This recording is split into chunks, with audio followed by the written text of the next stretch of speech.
Well, summer is winding down. You know why? The Colts are back to work. I'm Dave Calabro. We're going to break it all down. Can the Colts make it back to the playoffs? Is Daniel Jones healthy? This guy's got some answers. He's Matt Taylor, the voice of the Colts. He's my guest on Playmakers. Hi, I'm Dave Calabro, and I've covered some of the biggest moments in sports. But the stories that matter most are the ones that you rarely hear, because the game is decided long before the final whistle or the checkered flag. These are the people who make the big plays. Welcome to Playmakers, brought to you by Indiana Members Credit Union. This is Molly. She loves road trips, hikes, her dog Max, and cars that fit her lifestyle. Like this cool new ride that she got with help from Indiana Members Credit Union at a great low rate. And for when she's on the go, IMCU makes it easy for her to pay from anywhere thanks to their digital banking. Looks like Molly is really getting the max from her credit union.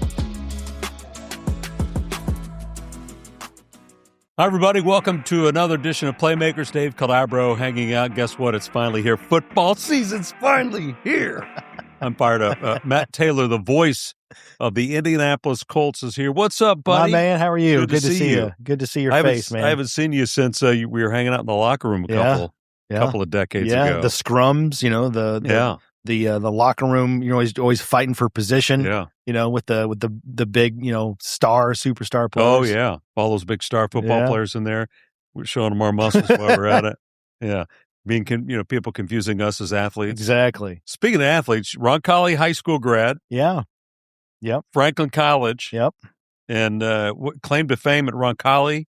You were the captain of the team your senior year, is that right? Yeah, high school captain. Is that first on your resume? And a college captain, if you don't mind me saying. But yeah, I mean, unbelievable memories, great teammates, was part of some great teams, won a couple of state championships in high school, and then went to Franklin College Division III school and just wanted to keep playing, and had a great experience there. The program, it wasn't in a terrible shape, but they hadn't won a conference championship like since the 80s. And then, the class that I was in, we were kind of on the ground floor of getting the ball rolling on some things. So by the time we were seniors, we won the conference for the first time in a long time. And then after that, they were like a machine. They're the big Grizzly machine back at Franklin College, winning the Heartland Conference every year, it seemed like. You helped set the tone. That's right. What position did you play? Outside linebacker on got defense. It. Yeah. So football was a love of yours since you were a little dude? It was probably my favorite sport and probably the best sport I played as an athlete growing up. Yeah, that's probably fair to say. So here we are, the training camp officially off and running. A lot of high hopes on the team. We'll get into that in a minute, but I want to talk about you and your experiences.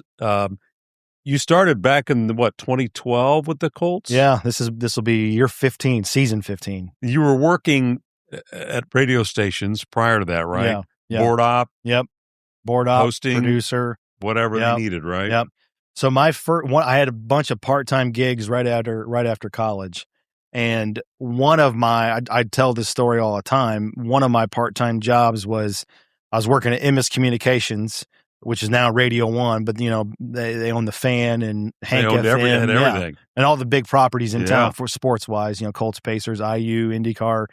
But this is back in 2008, and so it's pre social media for the most part, and pre iPhone. I'm sure they just grabbed my resume off of a stack of papers and just called me up, and they said, "Hey, we need somebody to answer phones on a high school sports call-in show on Friday and Saturday nights." Taking scores. Yep. Yeah. So it's 9:30 to midnight, and so that's literally. I was part-time as part-time could be, and I would answer the phone. People would call in all over the state, and that's how they reported the score. So I would get the score, have a list going, jot it down, hand it off to the producer. But you're 21, 22 years old, and most of your friend group is still kind of in that college hangout on the weekends, go to the bars type scene. And so to tell your friends like, hey, I'm going to go beg off and make $8 an hour answering phones at for a sports show that's pretty niche, like they look at you like you have three heads. But I tell this story all the time. Like, if you say no to that job, you say no to everything that can happen to you after that. So isn't that I think you and I both are the same way. That's the message to this younger generation. Yep. A lot of them are like, oh, I want to be at ESPN or NFL Network. And like that, it's like, well, it doesn't work like that. You got to do the grunt work, man. If you want to be a professional football player, you got to learn how to play at elementary school, and then hopefully make the JV team. 100%. And, oh my gosh, you might make the high school team. And then, oh my gosh, you get a college scholarship. Right. That's this business was exactly the same way. Just get your foot in the door, and then bang the door down, So after that, then I'm producing some shows and hosting some shows, and I go from part-time to full-time, and then, doing some play-by-play stuff. And then the Colts at the time, sort of noticed all the things I was doing and, balls I was juggling. So they called me in 2012 to manage the network and, produce basically all of their content, do everything but call the game. And I've been there ever since. You were doing play-by-play prior to joining the Colts high school play-by-play? Yeah, a lot of high school and college stuff. Yeah. And that prepared you for the moment.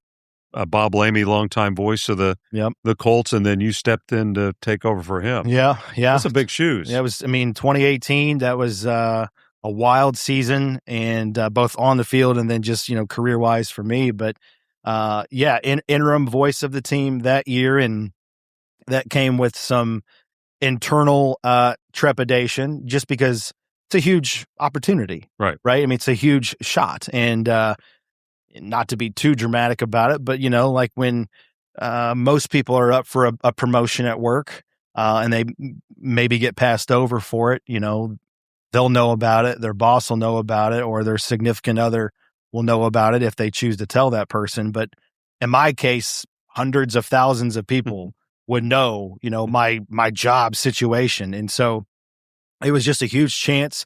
I wanted to be perfect in everything that I did. And so I'm a classic case. I think a lot of people can relate to this, like sort of your own worst enemy, your toughest critic. So everything that I did was really scrutinized and trying to think how other people thought when it came to the decision. So there was a lot of sleepless nights and a lot of, I was doing kind of juggling 2 full-time jobs at the time. So quality of life wasn't all that great, but I don't know what part of the season it was, maybe the midway point, I forget, but I just sort of said, like, I'm just going to change my mindset on this, like instead of like living in fear, I'm just going to switch it and say, I'm going to live in faith and not fear. There you go. And I think it kind of served me well. And like, I just sort of internally told myself, like, I know how to do this job. I think I have the chops for it. I'm not Bob, Bob's a legend and will be considered as such, forever. But I got to be true to who I am and have my own personality and do the job that I know how to do to the best of my ability. And so, right before the Colts made the playoffs that year, they were playing a playoff game. Wait a minute, Colts were in the playoffs? What year was that? Well, unfortunately, you got to get in the time machine for that, right? I'm sorry. But they were getting ready to play the Texans in the playoffs. It was a Saturday game, and then the team was going to take off on Friday and get on the plane. And right before I boarded the plane, got called into a meeting with ownership, and they told me that they were going to lift the interim tag. And I tried to keep it cool and stay within myself, but like I was crawling out of my skin in excitement. But I just remember that next game, that playoff game, Colts won, big plays, beating a rival in Houston. I just felt like the weight of the world had been lifted off my shoulders. Like that's still to this day one of my favorite games because I just felt like myself and just really comfortable because of the news. I remember that game. Yeah. I remember the press box having really good food. They do have good food. I don't remember much about the barbecue. Yeah. Do you remember the first game doing play-by-play? 2018, right? Yeah. Well, actually, my first, not to correct you, but my first game for the Colts was in 2014. 2014, you did did one. Bob had become ill. Got it. And long story short, that's right. You got like the like last a replacement one. Yeah. So Bob had become ill day before the game. Found out like the plane's going to take off for Tennessee in week 17, so it was the regular season finale. But at any rate, plane was going to take off like at 3:00. I got the call at noon. And so, you're prepared, but you're not prepared to the extent that you need to be to call the game. Right. Right. So I'm just trying to fill in those gaps. I probably stayed up till 3:00, 4:00 in the morning. I forget. I mean, I was still hosting the pregame show. Pregame show started at 10. So I think I was on the air for like 7 or 8 consecutive hours just because of the situation that we were in. But nervous wreck, called hundreds of games, but it's your first NFL game. It's a big, big moment. So you want to do a good job and, try to be as perfect as possible. Just a nervous wreck. But I just remember like after that, the first series, it was like, all right, now it's just a football game. You know what I mean? Like now it's first down, it's second down, and just do you. Yeah. Just be yourself. And so calmed way down. And I remember he's still a great friend of mine, Mike Keith, the voice of the Tennessee Titans, no longer there, but just a great guy and really good at what he does. But I remember he came in, got wind of the situation.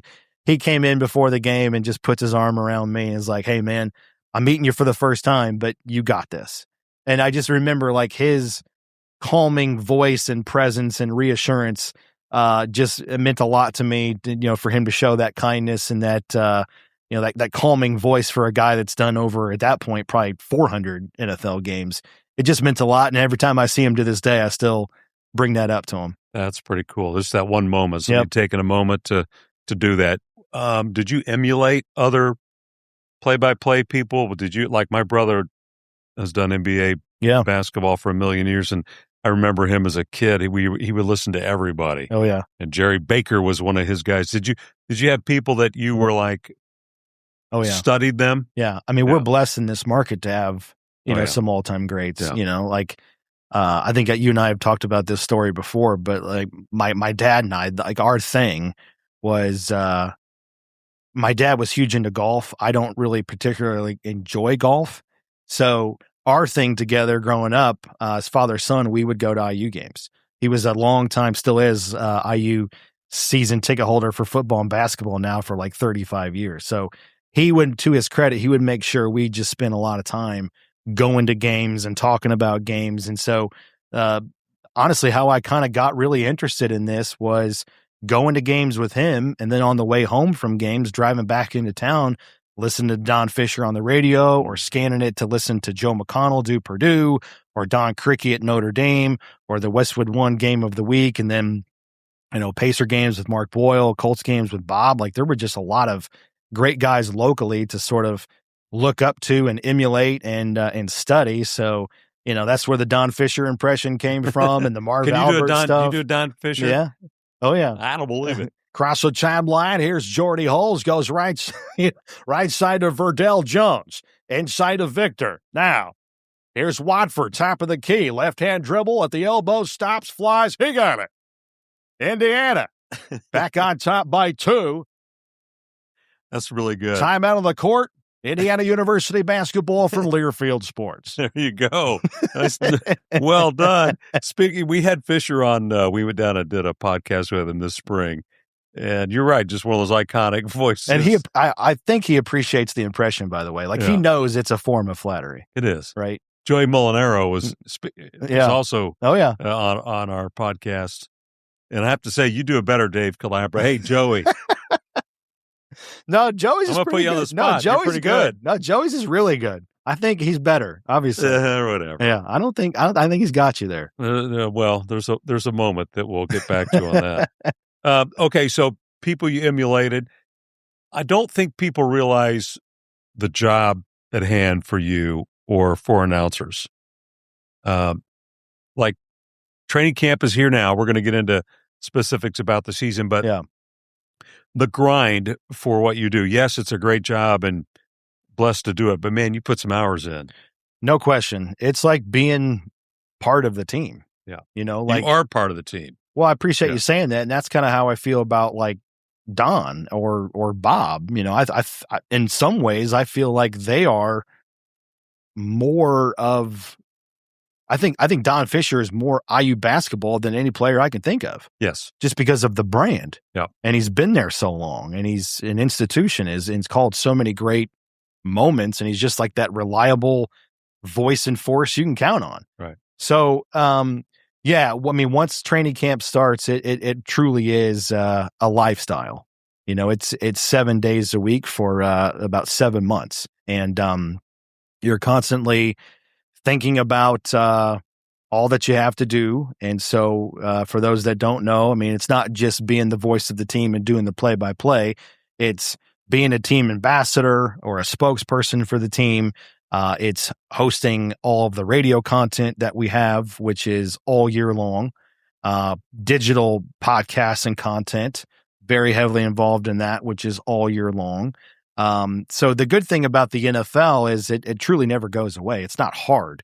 Like, the content's always there. Sometimes you got to get more creative than other times of the calendar. But for the most part, I mean, as soon as the season's over, you got the combine, then free agency, then the draft, and then owners meetings, and then OTAs and rookie minicamp, schedule release. Then you got mandatory minicamps. Like, there's always something to talk about, right? The team is always evolving, and there's always storylines there. But yeah, it's a lot of work, and it's staying on top of the team. It's staying on top of the schedule, staying on top of the opponents, being prepared for anything that could happen throughout the course of the game. So, I always say, like, it's a 9 to 5 job in terms of business hours and being at the complex. So about 80 to 85% of my day during the season every day is getting done what needs to be done that day in terms of meeting deadlines and hosting shows and producing content. And then the other, 15 to 20% is getting ready for Sunday. But in saying that, I still don't feel like that's enough. I don't feel like that's enough time. And so I got 2 kids at home, 2 little kids. They're 9 and 6, and they're involved in stuff. So you still got to balance a personal life, being a dad and a husband and going to their things and being supportive. So, when their day is done and they go to bed during the season, Sunday night all the way through Thursday, maybe some Friday nights too, I'll pop open the laptop and go back to work and get ready for Sundays and game days, just because I feel like that's what it takes for me anyway, speaking only for myself.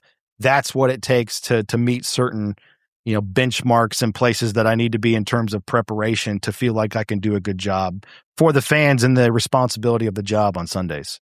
What kind of feedback do you get from management and ownership? I was talking to Pat Boylan, who does the Fever, and Mark Boyle and those guys, that their management's pretty hands off. Our Colts, it's Jim Irsay, back, God rest his soul. And did he ever reach out to you about something you said, or Carly, Irsay, Gordon? You get feedback from them? Yeah, I mean, they're very supportive as well.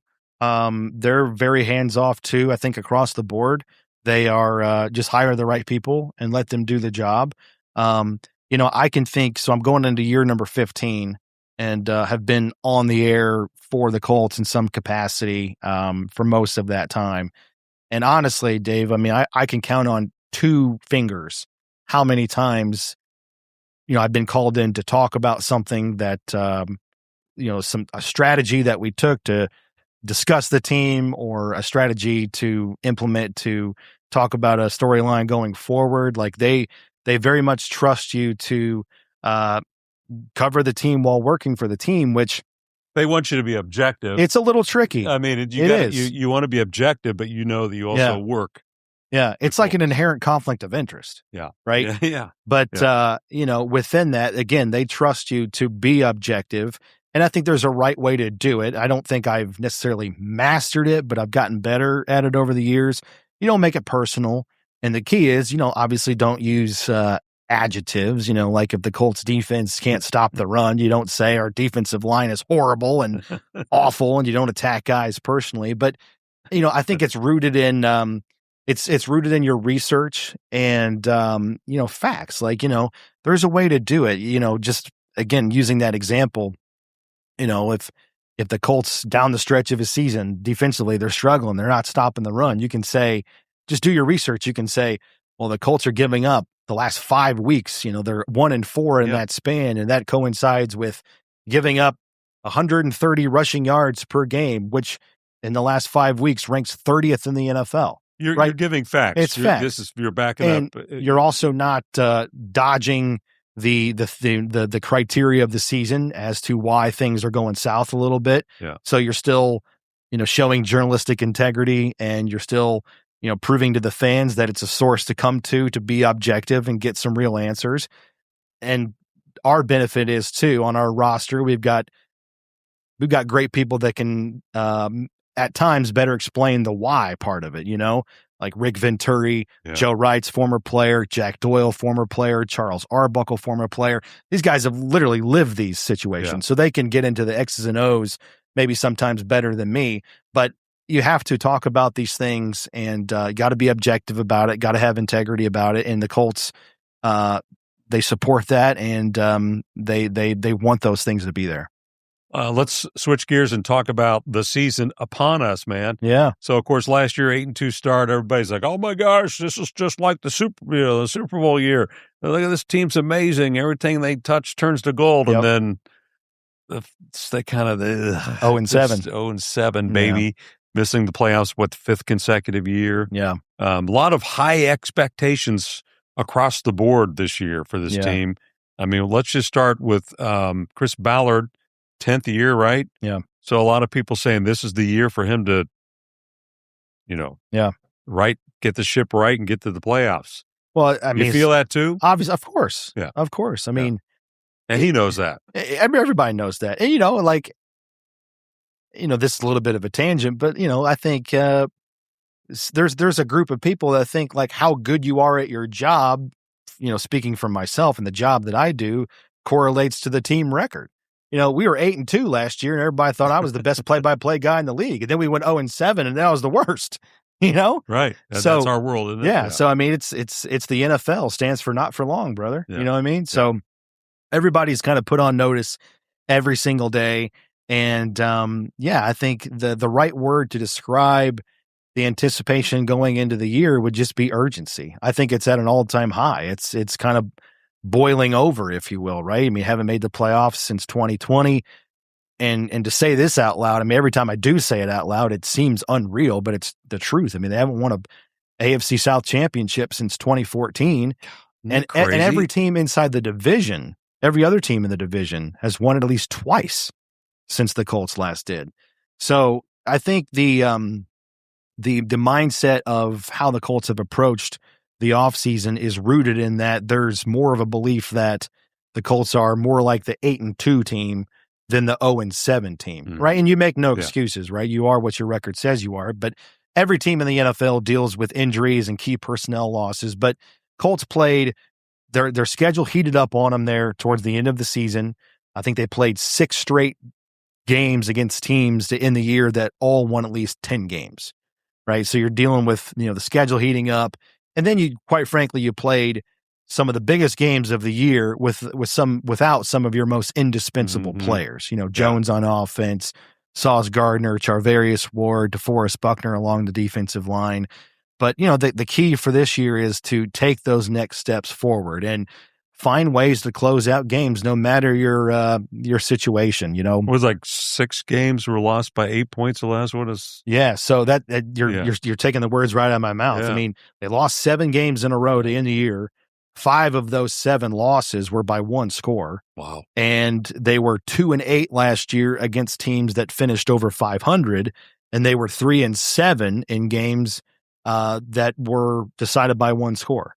So they just got to take those next steps. And I think there is firm belief that the Colts can be more like the team last year at the trade deadline, going bold and bringing in Sauce Gardner, leading the AFC South, leading the AFC record-wise at that junction of the season, and just kind of run it back, bring back Daniel Jones in free agency, made a big push to bring back Alec Pierce to give yourself a shot to be the same team offensively through 10 games when you were, leading the NFL in points per game, 32. And I mean, not to get too analytical on you, but they were through 10 games, they were averaging over 3 points per possession, which means they were averaging at least a field goal every time they touched the ball. And let's just stop because that's unheard of. Doesn't sound like that's a lot. Rare air, but man. That's like, one of the best marks for any team in this decade or this century, I should say. So, there's a lot of expectations, and everybody, again, knows what time it is. It's time to produce Fans feel it. And like, there's a lot of great things about this market too. Let's be real. The Pacers just went to the NBA Finals. Yeah. They're a major player for attention and discretionary dollars. The Fever, Indy 500 every year. Like, there's a lot of great things about this town. And the Colts know, hey, the NFL is still a beast. It's always going to be really popular, but we got to start doing our job to deliver for the fan base. And it starts with Daniel Jones, obviously, based talking about his Achilles and how he's going to come back from that. And I've heard you talk pretty confident that he's going to be back to full speed. Yeah, I was shocked everything that he did in the offseason workout program. I don't know what my expectations should have been, but he blew it out of the water. He did everything except do 11-on-11 work in the spring, in late May and June. He looked great in 7-on-7 individual work.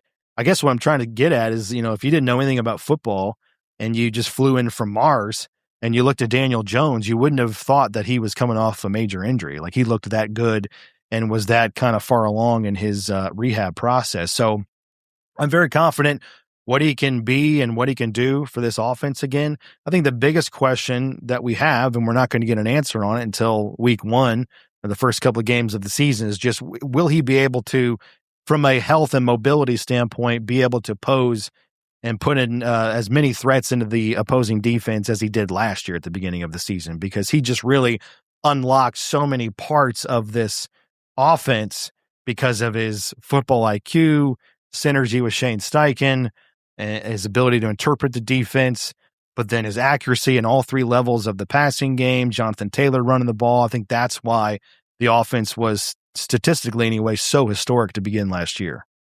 Anthony Richardson still at this point, still on the team. Yep. Kind of an awkward situation. He's demanded a trade. How do you see that playing out? I mean, who knows, right? Well, I give him a ton of credit. He's shown a lot of professionalism. He's been working? Absolutely. And you're right. It could have been even more of an awkward situation. But, once it became clear to everyone involved that the Colts were going to reinvest and commit to Daniel Jones for the foreseeable future, Anthony and his regime and his representation went to the Colts seeking a trade, and the Colts granted it. Nothing came to fruition.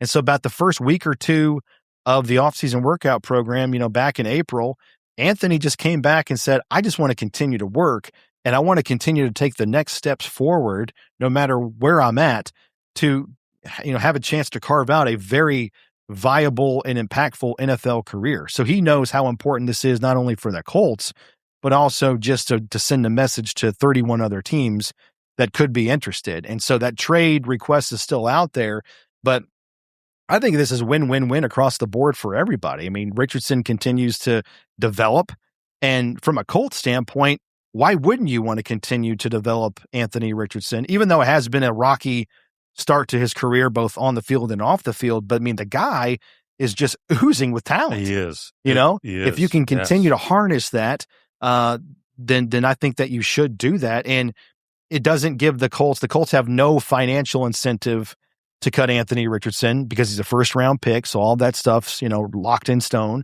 So he's going to get his money either way.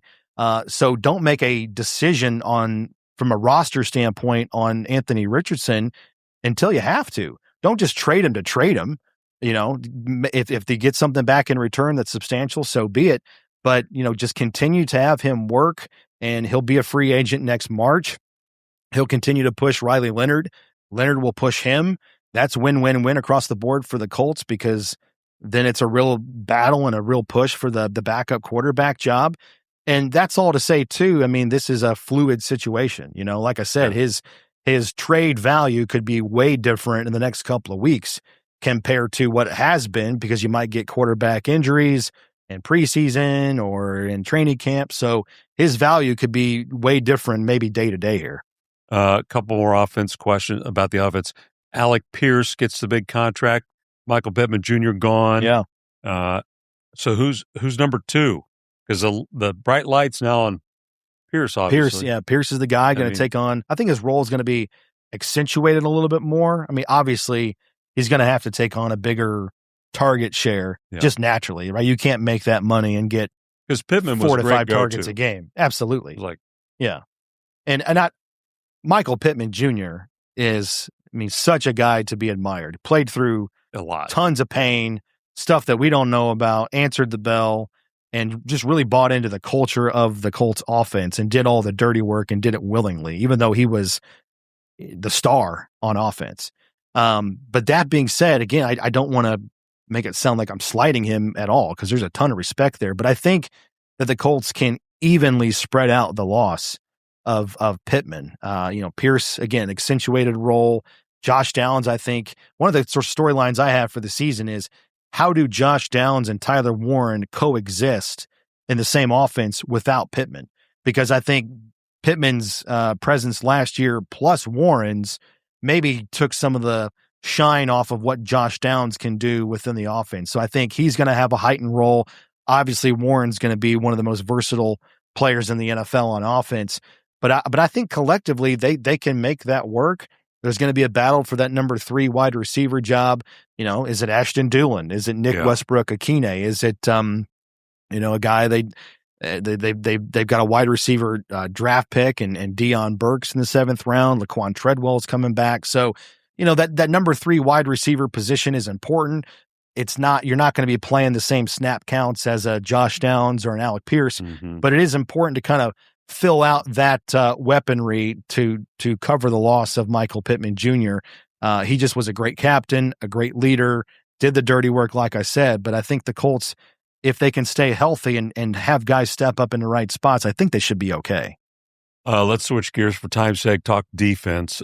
Who's the leader of that defense now? Zaire Franklin, I know, was such a great locker room guy, on-field commander. Who fills that role this year? Well, I think that's a pretty fluid situation too. Guys are stepping into new roles on the field, but then also leadership roles too.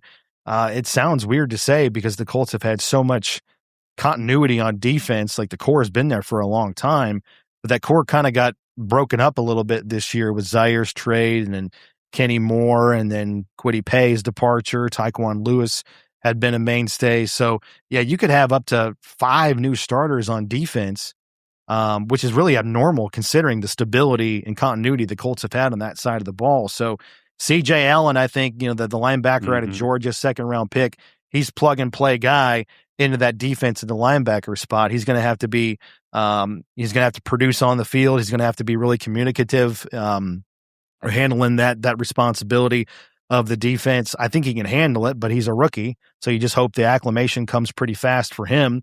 You're going to have new guys in the secondary, a new strong safety without Nick Cross. A.J. Halsey was a draft pick. They're really high on him. And then a lot of movers and shakers on defense or on the defensive line too. That's the biggest question mark I was going to ask you, what is that the biggest question? It is. It's the biggest unknown because guys are going to have to graduate into bigger roles and produce at a relatively high bar right away at the beginning of the season when you're playing some really good offenses and some really good quarterbacks right away. JT Tuimoloau, Jalen Tuimoloau is going to have to really graduate into a role that I think is going to double for him in terms of playing time. Laiatu Latu needs to turn into the closest thing to like the guy, the dog that he's kind of like been on the cusp, right? Right. 8.5 sacks last year. Been there but those sacks haven't come spot on the moment, right? Yeah. It's not the sack total and the disruptions and the quarterback hurries. It's when do those things occur? Third down, I gotta have it. Like how many game-changing plays are involved in that box score there. So they and plus DeForest Buckner's coming back from a neck injury, and like it or not, he's been the most consistent and disruptive force for the Colts within their pass rush in the recent past, which is not necessarily a great thing because he's a defensive tackle, not a defensive end. You got to have that, right? Because you have to have the interior push. But they're just trying to find the consistent pieces along that defensive line from different guys, and they're going to need it right away. Is that your biggest concern you mentioned? I would say it is, overall, the whole team. On offense, it's Jones. Then on defense, it's will the secondary, which I think can be pretty good on paper with Gardner and Ward, how much can that help a young and maybe inexperienced pass rush get home a little bit more often than maybe they would? I like that. One other question I wanted to ask you is about Carly Ursay Gordon. Yeah. What's she like? I know of her.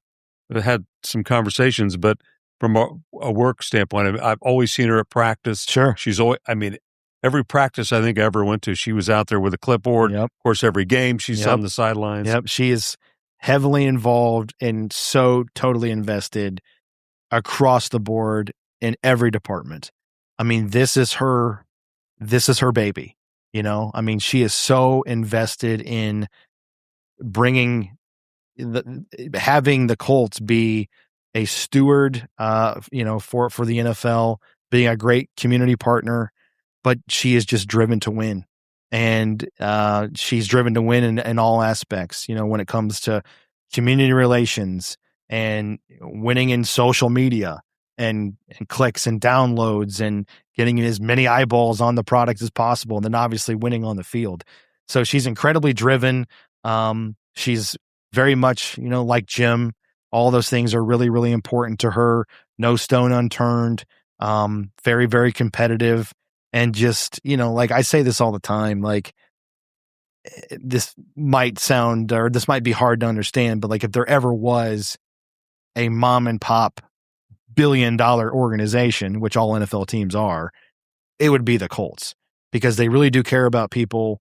Just a quick anecdote, you know, like during COVID, you know, the 2020, I mean, the world was in shambles, right? I mean, we're all just sort of making it up as we go and people are, you know, without livelihoods and people are losing jobs. Well, Jim and Carly's still the same way now. I mean, to my knowledge, no one at that time period got laid off. No one got furloughed. In fact, we all still got Christmas bonuses that year, which is just unheard of. Yeah. So like, that's just the type of family that the Irsays are. And, you know, Kaylin and Carly and Casey, they're just, you know, sort of extensions of that leadership from Jim, and they're leading in their own way. But they very much care about being a great source of pride within the community in the city of Indianapolis. I love it, man. Hey, this has been fun, man. I've enjoyed this. Yeah, my pleasure. Good to see you too. You too. Tell people all across the state they can hear you. Yep. How many radio stations are the Colts on? Do you know? Roughly 40 affiliates across the state. Some in Kentucky, some in Illinois. But I like to say all the time, not that anybody would do this, but if you're on a day trip, let's say going from South Bend to Evansville, you scan your radio, you can find us. No doubt. Yeah. Enjoy your work. Thank you. I appreciate it. Matt Taylor, Thanks, the voice man. of your Indianapolis Colts playoffs, right? Playoffs. Let's go. Playoffs. Come on. We need more January moments. Don't we? Yeah. It's been a while. Yep. Thank you for watching Playmakers. Thank you to Indiana Members Credit Union for the sponsorship and IBJ Media for bringing you this show. Playmakers, I'm Dave Calabro. Till next time, thank you so much. Hey, everybody. Thanks so much for watching and listening to Playmakers, brought to you by IBJ Media. I'm Dave Calabro. I hope you'll subscribe on YouTube or wherever else you get your podcast. Until next time, we'll see you later.